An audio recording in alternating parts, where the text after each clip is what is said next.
তোমাদের মধ্যে এমন কেউ কি আছো যে জীবনে একবার কঠিন জীবন দান করতে সক্ষম হয়েছ? সেই রকম প্রশ্নের আলোকে ভিক্ষু সঙ্গের মধ্য থেকে একজন ভিক্ষু নাগিত স্তরী নামক একজন ভিক্ষু বুদ্ধের কাছে অত্যন্ত করুণায় বিনয় করে বলেছিলেন, হ্যাঁ, আমি আমার জীবনের মধ্যে একবার কঠিন জীবন দান করেছি। তখন তাকে বলা হয়েছিল, তাহলে তুমি এই কঠিন জীবন দানের কিরকম ফল ভোগ করতে সক্ষম হয়েছ? সেই রকম প্রশ্ন করার পর নাবিক বলেছিলেন, গানতে প্রভু, আমি আমার জীবনের মধ্যে একবার মহান ভিক্ষু সঙ্গকে কঠিন জীবন দান করেছিলাম। এই কঠিন জীবন দানের প্রভাবে আমি যেখানে যেখানে জন্মগ্রহণ করেছি সেখানে সমৃদ্ধশালী হয়েছি। আর আমি এই একবার মাত্র কঠিন জীবন দান করার ফলে আমি 34 বার কারণা ইন্দ্র হয়েছি এবং আমার জন্ম কখনো আমি বৌদ্ধ পরিবার ব্যতীত অন্য কোথাও আমার মনুষ্য জীবন দান হয়।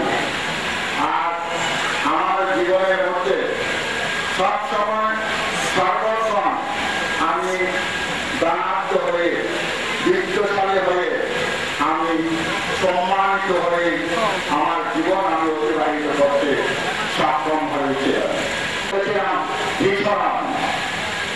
কৃষণ মাত্র সকলেই জানেন, কিন্তু কৃষণের অর্থ জানি শুধু অতি সংক্ষিপ্ত আকারে একটা, বুদ্ধাং শরণং গচ্ছামি, আমি বুদ্ধের শরণ গ্রহণ করছি। ধম্মং শরণং গচ্ছামি, আমি ধর্মের শরণ গ্রহণ করছি। সংঘং শরণং গচ্ছামি, আমি সঙ্গের শরণ গ্রহণ করছি। এই সামান্যটাও অনেকের মধ্যে জানে। এটা ভিক্ষু সঙ্গের মুখের উপরে উচ্চারণ করে মাত্র, এটা যথার্থ অর্থ আমরা জানি না। এখন বুদ্ধাং শরণং গচ্ছামি, আমি বুদ্ধের শরণ গ্রহণ করছি। এখন জানতে হবে বুদ্ধের পতঙ্গ কয়েকটি ঘুরাতে শেখা। কেন আমরা বুদ্ধকে স্মরণ করছি? কি কারণে স্মরণ করছি? আমরা কি মহাত্মা রয়েছে আমরা বুদ্ধকে স্মরণ করা? বুদ্ধকে স্মরণ করে এই জন্য মহাকাব্যিক তথাগত সম্ভব সম্পদের অনন্ত অসীম গুণের আধার। সেই গুণ ছাড়াও পৃথক করে নির্দিষ্ট করে 9টি গুণের কথা উল্লেখ আছে। যশ কুমার, ষষ্ঠীপুত্র যশ কুমার। যশ কুমার একবার তাহার সঙ্গী সাথীকে নিয়ে এক সপ্তাহের একটা নৃত্য বাদ্য গানের অনুষ্ঠানের আয়োজন করেছিলেন ষষ্ঠী পরিবারের মধ্যে। এই ষষ্ঠী পরিবারের মধ্যে যখন এই অনুষ্ঠানের আয়োজন করা হয়েছিল, প্রতি রাতে এইভাবে অনুষ্ঠান হতো, নাচ গান বাদ্য ইত্যাদি রকমের অনুষ্ঠানগুলো সেখানে হতো। এর মধ্যে 2, 3, 4 দিন অতিবাহিত হয়ে যাওয়ার পর ষষ্ঠীপুত্র যশ নিজের মধ্যে একটা অনীহাভাব চলে আসলো। কিসের? এই নাচ গান বাদ্য শুনতে শুনতে নির্ঘুম থাকতে থাকতে ঘুমহীন অবস্থা। তো রাত্রি যদি এগুলো দর্শন করতে হয়, উপভোগ করতে হয়, তাহলে তো ঘুম যেতে পারবে না।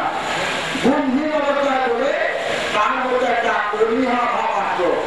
সেটার চাইতে বড় যে জিনিসটা, সেটা হলো অতি প্রত্যহ সে ঘুরে যখন সকলে গান যে যেটার জায়গা পেয়েছে সেখানেই ঘুমিয়ে পড়েছে। তখন তো কারো বেশভূষা যেটা আর কারো ফেল নেই। সারা রাত্রে নিরামিত্র অবস্থান, তার মধ্যে নাচ গানের বিষম পরিশ্রম, যেটাই তারা কে কোথায় কিভাবে ঘুমিয়ে পড়েছেন তার কোনো একটা নেই। তার গাল থেকে লাভ হচ্ছে, তার চোখ থেকে চক্ষু মল বের হচ্ছে, তার নাক থেকে নাকের মল বের হচ্ছে, তার বিভিন্ন জায়গায় বিভিন্ন কারণে কারো চোখ এলোমেলো, কারো চোখ বন্ধ, কারো চোখ পূর্ণ বন্ধ, বিভিন্ন রকমের করতে সকলে ঘুমিয়েছেন। কারো কাপড় ঠিক মতো নেই, কারো কাপড় এলোমেলো, কারো কাপড় নেই। এইভাবে যখন ঘুমিয়ে পড়েছেন এমন সময় সেই রক্তশালার মধ্যে প্রবেশ করে তাদের দৃশ্য দেখে তিনি অত্যন্ত চিন্তিত হয়ে গেলেন। তিনি দুটি শব্দ বলেছিলেন, একটা হচ্ছে কি বিপদ, কি ভয়ানক। দুটি শব্দ বলেছিলেন সেখানে, কি বিপদ, কি ভয়ানক। এই দুটি শব্দ বলা বলে তিনি ঘর থেকে বের হয়ে গেলেন। সেখান থেকে বের হয়ে তিনি খুব ভোরে সকালবেলা প্রভাতে যারা মর্নিং ওয়াক প্রভাত থেকে হেঁটে হেঁটে হেঁটে হেঁটে তিনি যাচ্ছেন। আর মনে মনে শুধু এটাই চিন্তা করছেন, কোথায় আছে, কি করছি, কি হচ্ছে, এই চিন্তা করতে করতে করতে তিনি হাঁটতে হাঁটতে হাঁটতে হাঁটতে নিজের অজান্তে সারাত রবিবার কি উপস্থিত হয়েছিলেন। মহাকালের তথাগত সম্ভব সমৃদ্ধ প্রত্যহ সে ঘুম থেকে জাগ্রত হয়েছিলেন, প্রভাত তৈরি করছেন। তিনি দেবতার মতো অবস্থান করছিলেন, সেখানে তিনি চন্দ্রমন করছিলেন। চন্দ্রমন অবস্থা যখন 10 কুমারকে দেখতে পেলেন, তিনি বুদ্ধ ছিলেন কে সর্বজ্ঞতা জানেন। তাহার যে জন্ম চক্ষু, বুদ্ধ চক্ষু যেটা ছিল, এই চক্ষু দিয়ে একবার দর্শন করতে হবে। তিনি কোথায় পর্যন্ত দর্শন করতে পারতেন? স্বর্গমুক্ত পাতাল ত্রিভুবন। একবার যেখানে দর্শন করবেন সেখানে সেই জায়গার সর্বমুক্ত পাতাল ত্রিভুবন এক নিমিষের মধ্যে তিনি দর্শন করতে পারতেন, দেখতে পেতেন। সুতরাং এই 10 কুমারকে দেখার সাথে সাথে তিনি বুঝতে পেরেছিলেন যশের মন অশান্তিতে ভরপুর, যশের চিত্ত এলোমেলো, যশের চিত্ত বিক্ষিপ্ত। যশ শান্তি চায়, যশ মুক্তি চায়, যশ দুঃখ থেকে পরিত্রাণ লাভ করতে চায়, যশ বিপদ থেকে মুক্ত হতে চায়। তার মধ্যে যদি শান্তির বাণী, তার মধ্যে যদি মধ্যের বাণী, তার মধ্যে যদি করুণার বাণী, তার মধ্যে যদি ভক্তের সে অঙ্গ ব্যক্তি শান্তির বাতায়ন যদি তাকে দান করা হয়, সাথে সাথে তার চিত্ত পরিবর্তিত হবে। এই এমন সময় যশকে তিনি দেখে নাম ধরে উচ্চারণ করলেন, যশ কুমার, যশ শ্রেষ্ঠপুত্র, কোথায় যাচ্ছেন? শঙ্কিত হয়ে গেল। যশ নিজেই নিজের চিন্তায় করেছিলেন, কোথায় কেউ আছে কিনা, সামনে কিছু ভিতরে কেউ আছে কি, এগুলো দেখার মতো তার সেই সময় ছিল না, সেই চিন্তা ছিল না। বুঝায় সে আর তোমার আশ্চর্যিত হয়ে ফিরে গেলেন এক সাম্য পূর্ণ পুরুষ দাঁড়িয়ে আছেন। তিনি তাকে দেখে বললেন, আপনি কে? আপনি কিভাবে জানলেন আমার নাম? কিভাবে আমাকে চিনলেন? তখন তিনি বললেন, বুদ্ধ বুদ্ধের সেই নির্ধারিত আসনের মধ্যে বসে দূরত্ব বজায় রেখে যশকে একটা বসার জায়গা নির্ধারিত করে দিয়েছেন। সেখানে যশকে দেশনা করা হয়েছিল দানের কথা, শিবের কথা, বাবার কথা, সেখানে দেশনা করা হয়েছিল। যখন তার অন্তর যখন আস্তে আস্তে নির্মল হচ্ছেন, পরিষ্কার হচ্ছেন, পরিশুদ্ধ হচ্ছেন, তখন তাকে দেওয়া হয়েছিল চতুরাঙ্গ সত্য, দুঃখ দুঃখ সমুদায়, দুঃখ নিরোধ, দুঃখ নিরোধের উপায়, দুঃখ নিরোধের উপায় করতে গিয়ে ওই ভক্তের বলা আত্মত্যাগের মার্গের কথা বললেন। এই ঘটনা করার পর তিনি চিন্তা করলেন, ও শান্তি তো এখানে, মুক্তি তো এখানে, দুঃখ থেকে পরিত্রাণের রাস্তা তো এখানে, বিপদ থেকে উত্তর হওয়ার রাস্তা তো এখানে। সুতরাং আমাকে আপনার ধর্মের একজন সেবক হিসাবে গ্রহণ করা হোক। এ কথা বলেছিলেন যশ কুমার। তখন তাকে নির্দিষ্ট স্থানের মধ্যে বসা অবস্থায় ছিলেন।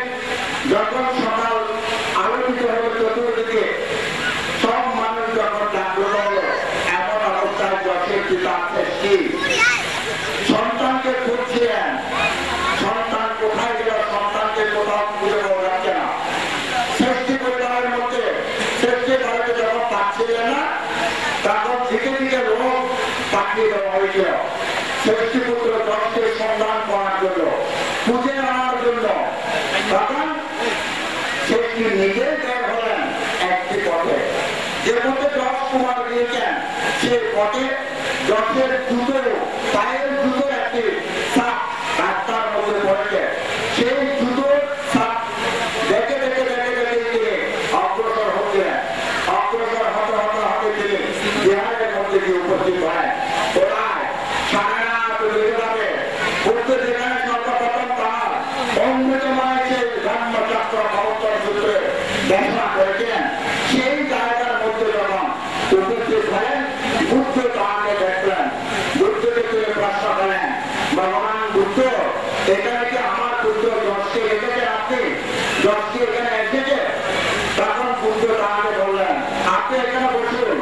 বসার নির্দিষ্ট জায়গা দেখিয়ে দেওয়া হয়েছিল, দেখিয়ে দিয়ে তখন সেখানে বুদ্ধ আবার বুদ্ধের আসনের মধ্যে বসে তার সাথে ধর্ম আলাপ শুরু করলেন। বলেন, আপনি বসুন, আপনার সন্তান এখানে আছে, আপনি আপনার সন্তানের সাক্ষাৎ পাবেন। অত্যন্ত আনন্দিত হলেন, অত্যন্ত প্রীতি লাভ করলেন, অত্যন্ত সুখ অনুভব করলেন। আনন্দে আনন্দিত হলে বুদ্ধের কথা শোনার জন্য তিনি আগ্রান্বিত হলেন, ইচ্ছা প্রকাশ করলেন। সাথে সাথে সেই তৃষ্ণার্ত হৃদয়ের মধ্যে, সেই তৃষ্ণার্ত মনের মধ্যে, সেই তৃষ্ণার্ত চিত্তের মধ্যে দিয়ে ধর্মের অভিভূতিবাদী বুদ্ধির সেই জ্ঞান, সেই ভাবনা, বৈষম্য, এই দেখাগুলো তিনি করতে লাগলেন। করতে করতে যখন তার চিত্ত রমিত, তার চিত্ত শান্ত, তার চিত্ত কোমল হয়ে গিয়েছিল, তখন বুদ্ধ দেখা যখন বন্ধ করলেন, সাথে সাথে যশের পিতা বুদ্ধকে বলেছিলেন, বাক্যে প্রভু ভগবান, আমাকে আপনি আপনার শরণে প্রতিষ্ঠিত করুন। সেই প্রথম তিনি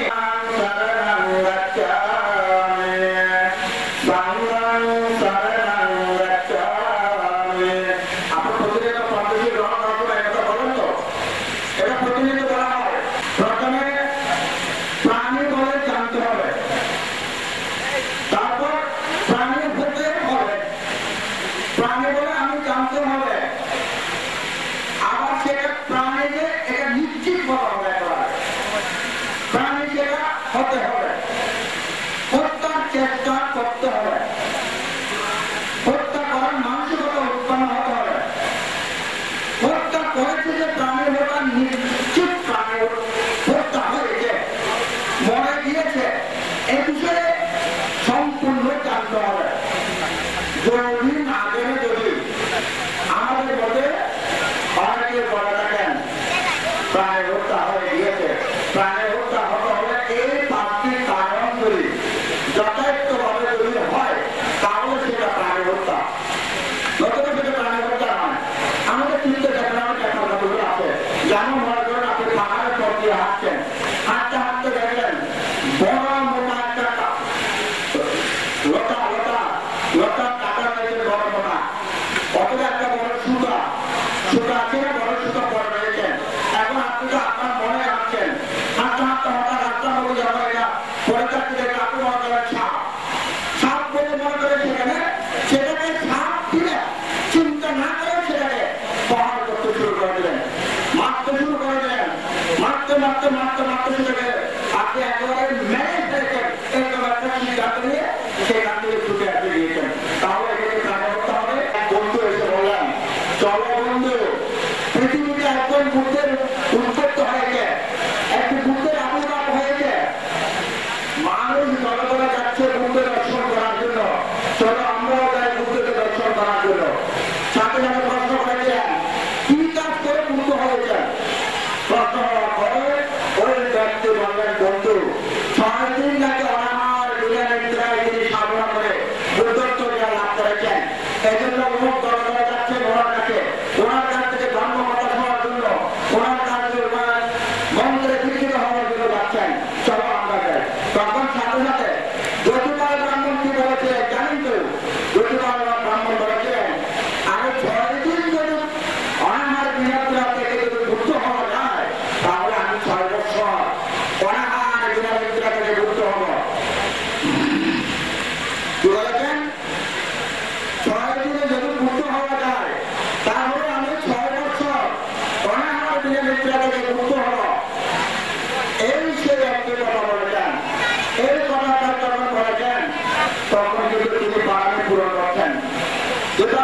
বুদ্ধের কাছ থেকে তিনি আশীর্বাদ পরিচিত হয়েছিল আমার কাছে, ওই বুদ্ধ হবেন। এই বুদ্ধ হওয়ার জন্য তিনি চারি অসংখ্য গল্প জন্ম ধারণ করে তিনি বুদ্ধ হওয়ার জন্য পরামর্শ করছেন। এই মাঝখানে একটি জীবন, এই জীবনের মধ্যে তিনি এই একটি কথা বলেছেন মাত্র না, এই একটি পাপের কারণে, এই একটি কথা অবৈধ অশ্রদ্ধা কারণে তাকে 6 বছর কঠোর তপস্যা করতে হয়েছেন। সময় কেউ কার্যত করবেন না, দানের কাজে কাউকে অনুৎসাহিত করেন না, কাউকে অনুপ্রাণিত করবেন, দান করার জন্য উৎসাহিত করবেন, দান নিজে করবেন, অন্যকে করার জন্য উৎসাহিত করবেন।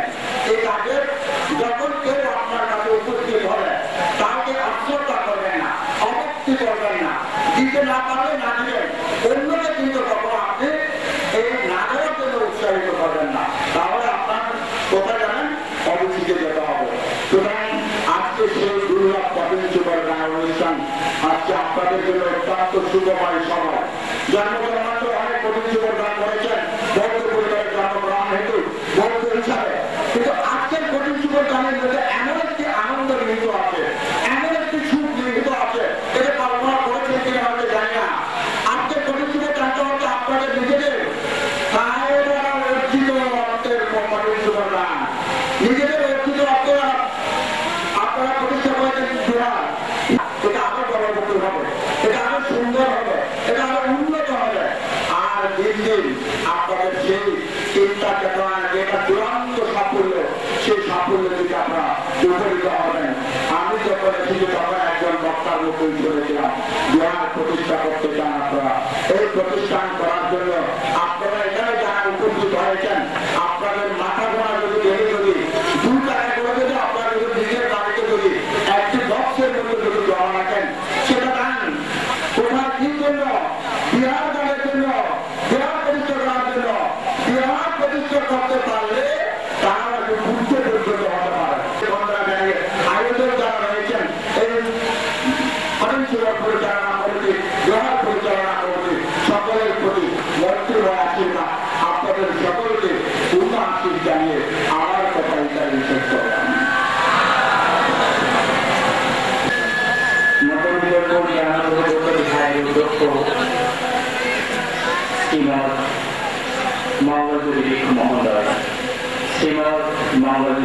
মহোদয়কে আমি আহ্বান জানাচ্ছি তার মহাদেশনা প্রদান করার জন্য।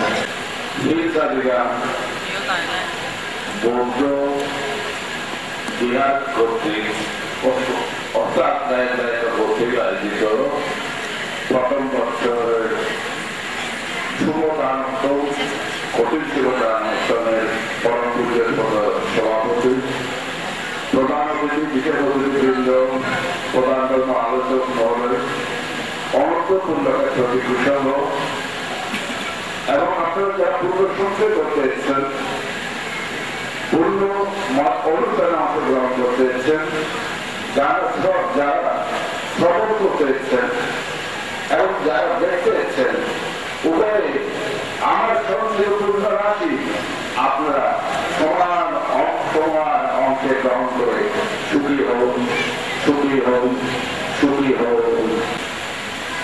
সে সময় রাস্তা খুব অবধি দূরে, মনে হয় 15-20 হাত দূরত্ব ব্যবহারে একটি লোক এমনভাবে দাঁড়িয়ে দিচ্ছে বিদ্যাসাগরকে।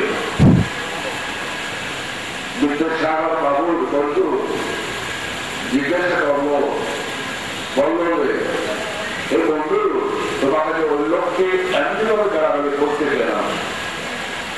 আর বন্ধু আপনি বুঝলেন না কেন?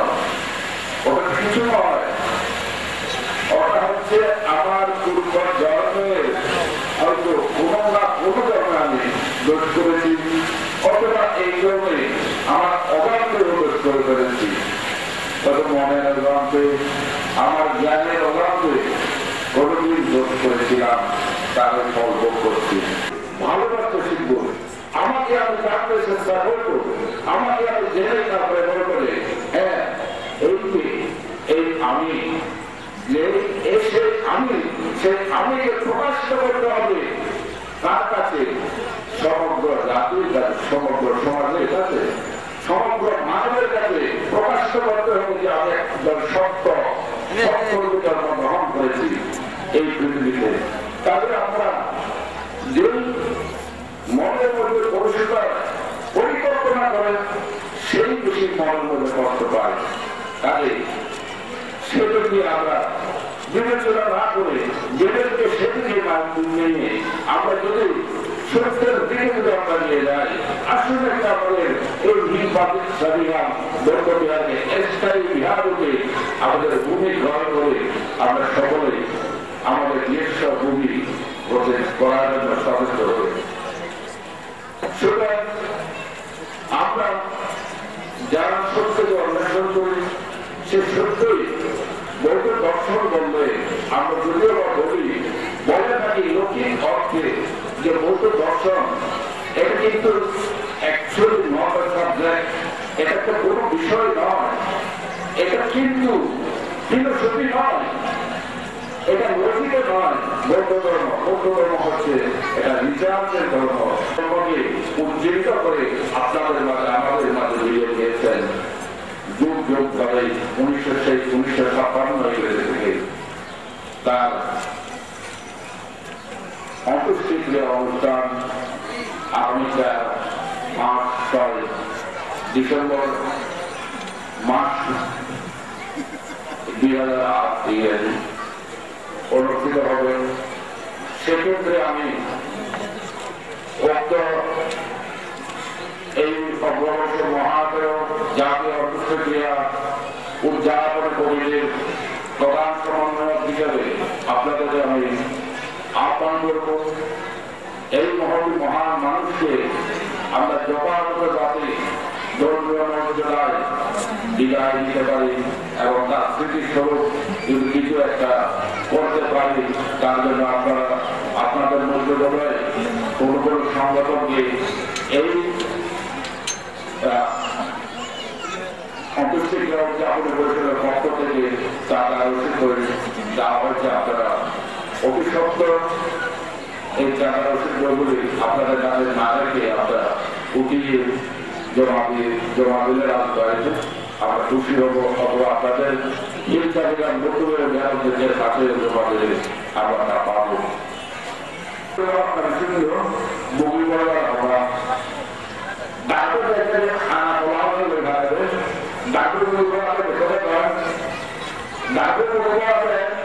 যাদের ডাক্তার দুর্বল হয়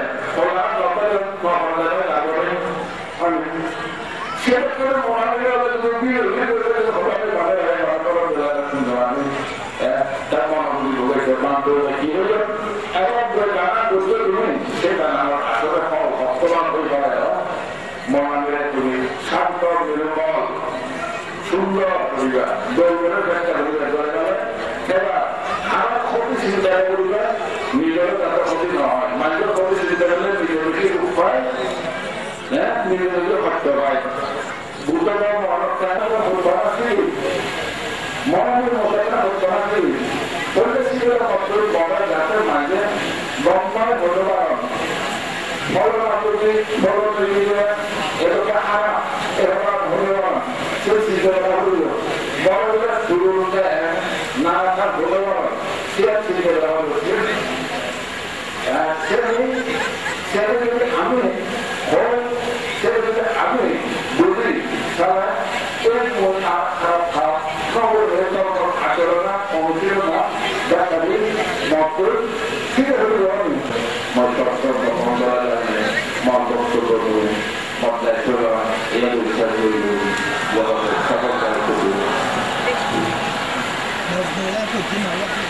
সাধু সাধু সাধু সর্বপ্রকার প্রশ্ন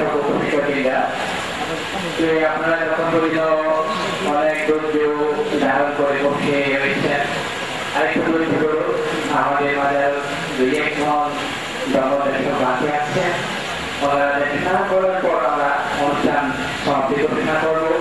কাজেই আপনারা আরো অল্পক্ষণ ধৈর্য ধারণ করে জন্মদেশ শ্রবণ করুন। জয়পুরহাট বগুড়া জয়পুরহাট থেকে আগত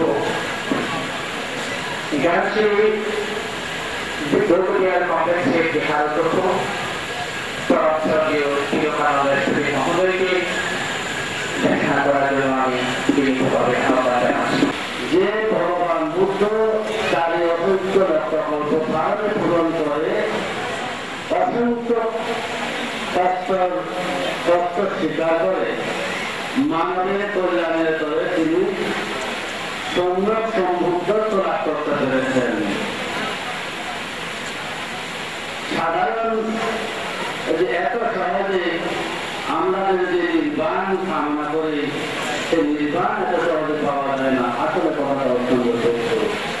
সেটা আমি যেটা বলতে চেয়েছি, আজকে যদি ভগবান বুদ্ধ থাকতেন, আমার মনে হয় আপনারা ভগবান বুদ্ধের মুখ থেকে সাধুত্বমে লাভ করতেন। কেন? ভগবান বুদ্ধ যখন দেখছেন কোন উপাসক বা কোন উপাসিকা, কোন গায়ক, কোন গায়িকা ধর্মনীতি অনুসারে কর্মফলের প্রতি বিশ্বাস রেখে শ্রদ্ধা একাগ্রতা রেখে কোন কথা বলেছেন বা কোন কার্য সম্পাদন করেছেন, তাহার সেই কর্মকে, তাহার সেই কার্যকে ভগবান বুদ্ধ সাধুবাদ দিয়ে অনুমোদন করতেন। কিন্তু কোন পরিচয় দান হতো না। একেবারে দেশ দুনিয়া মাইক্রোফোন করে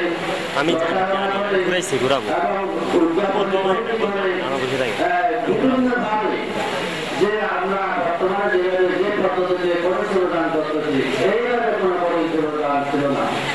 সবসময় ছিল দান, অথবা অন্য যে কোনো দান কেমন ছিল?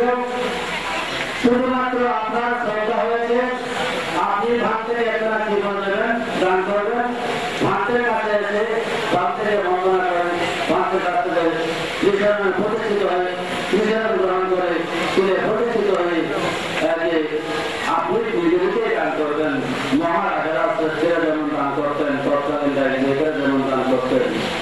আমরা বর্তমানে এভাবে আপনারা কেন দিচ্ছেন না এই দান?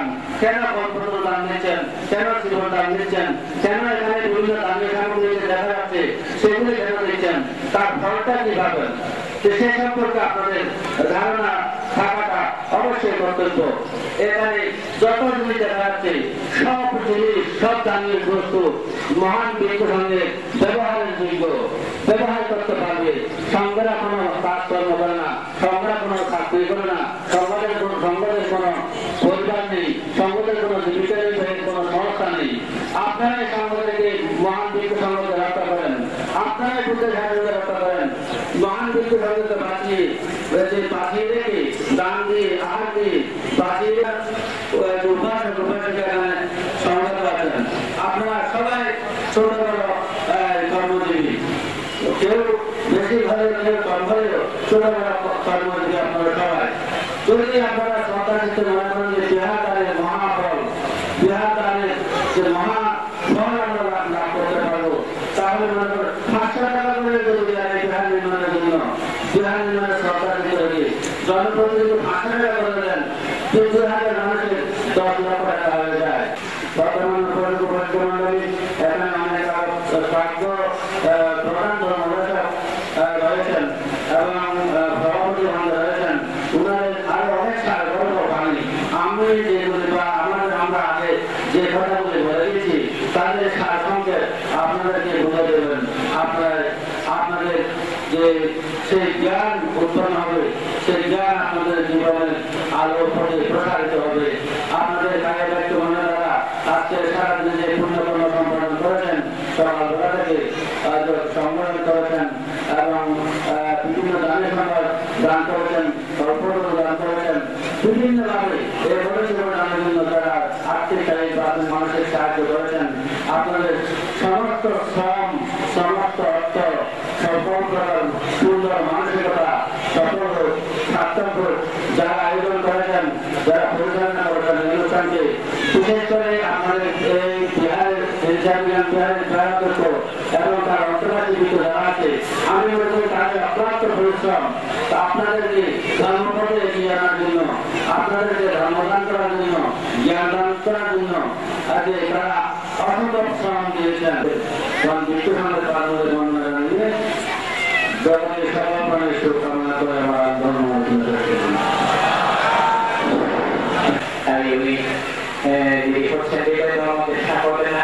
এখন সভাপতি মহোদয় ধর্মদেশনা করে উত্তরকার্যের সমাধান করবেন। আমি সংসদীয় সভাপতি, আজকের অনুষ্ঠানের সভাপতি মহোদয় গান্ধীকে আমি সবিনয়ে প্রার্থনা করছি তার সভাপতি বক্তব্য প্রদান করে উত্তরকার্যের সমাধান করবেন।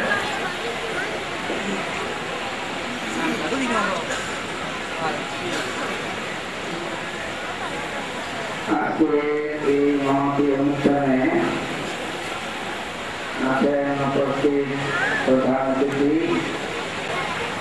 ধর্মপ্রাণ উপাসক উপাসিকাগণ। ধর্ম দেশনা তো অনেক হয়েছে, তবে আবার কি ধর্ম দেশনা প্রয়োজন। তবে আমি এখানে একটা কথা বলেছে, বন বিভাগ থেকে আমি পুরস্কার পেয়েছি, এই কথাটা বলেছে। তারপরে বিক্রি করবো, দাম একটু কম হবে, আর কি দাম কম হলে বিক্রি করবো। এটা বিক্রি করলে আপনাদের যে বিজ্ঞান বৌদ্ধ বিহার নির্মাণ করবে, বক্তারা, ব্যাপারীরা, বান্তারা সবাই বলেছে দান করার জন্য।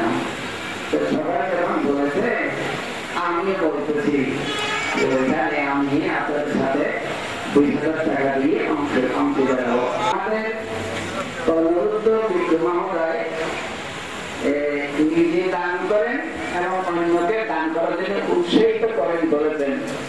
তাই আমি প্রথমে সেই কথাটা বলেছি, নিজে দান করলাম এবং আপনাদেরকে উৎসাহিত করতেছি, আপনারাও দান করেন, তাহলে প্রতিষ্ঠান হয়ে যাবে। দান করার জন্য কেন বলেছি? আমরা পৃথিবীতে আসার সময় মানুষের একটা জীবন নিয়ে এসেছিলাম। এইখানে এসে জীবনটা নিয়ে ব্যবসা করতেছি ভিতরে। এই ব্যবসার মধ্যে যারা বুদ্ধিমান এই জীবনকে নিয়ে ব্যবসা করে যদি লাভবান হয়, তাহলে জীবন লাভ করতে পারে। সেটা হলো প্রাপ্তি।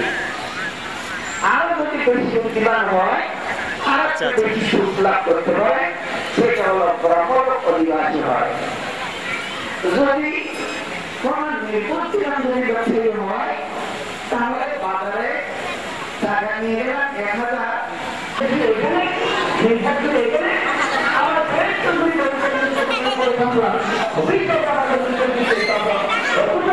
সম্পাদন করে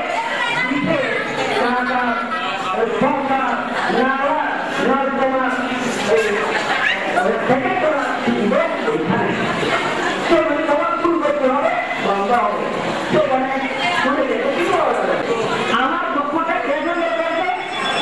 আমি সংগ্রহ করেছি। আপনার চেষ্টাই করছে, আপনার দুঃখ আমি সংগ্রহ করে নাই, আমার দুঃখ আপনি সংগ্রহ করেন নাই। যার যার দুঃখ সেই সংগ্রহ করেছি।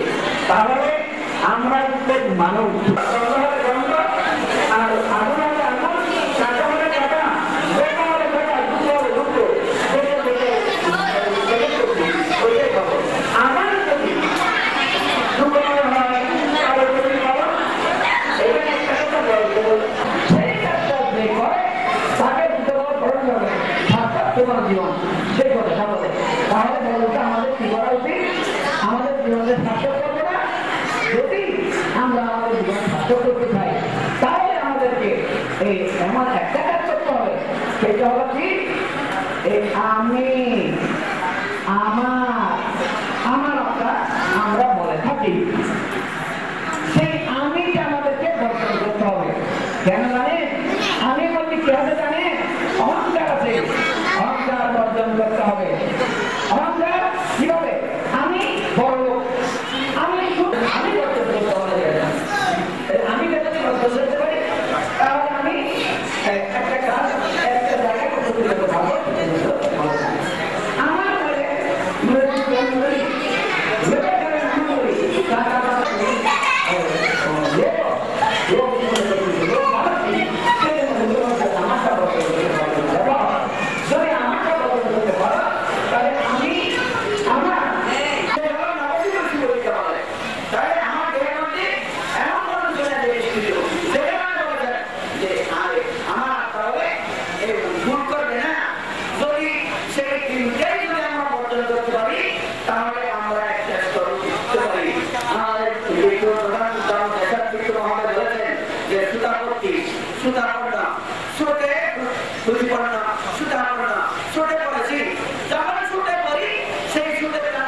কেমন করছে না অনেক কিছু করতে হবে।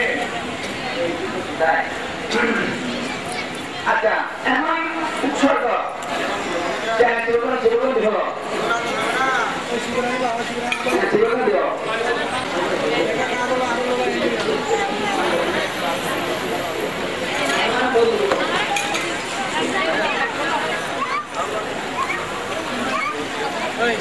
ক্যামেরা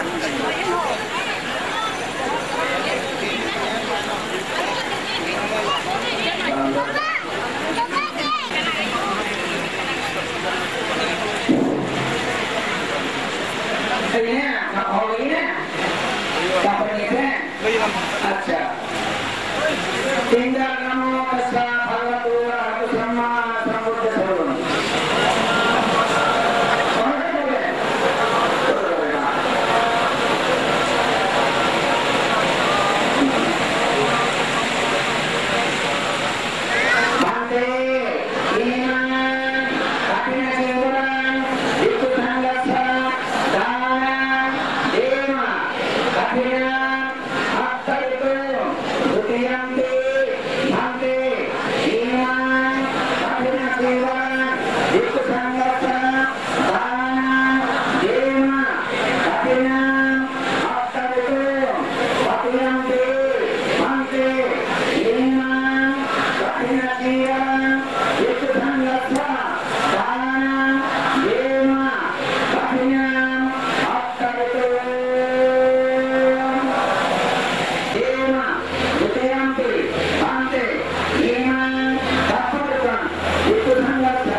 jadi India এবারে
शरणत गोजिन पोचे तन शरणत ओ गोजिन पोचे तन शरणत गोजिन पोचे तन शरणत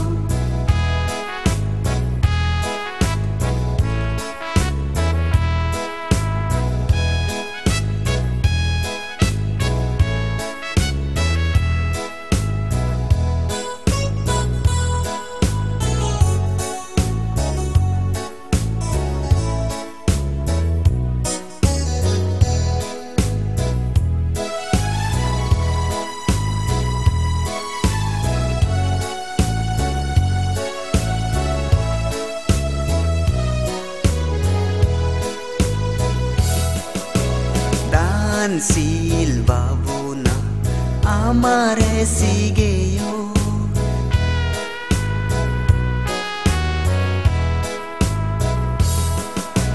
दानशील बाबुना आमारे सिगेयो लुब इंजेते गरीबर मैत्री दिजेयो जुगर फल हमले पुदिब होबाल ओ गोजिन पोचे तन शरणत गोजिन पोचे तन शरणत ओ गोजिन पोचे तन शरणत गोजिन पोचे तन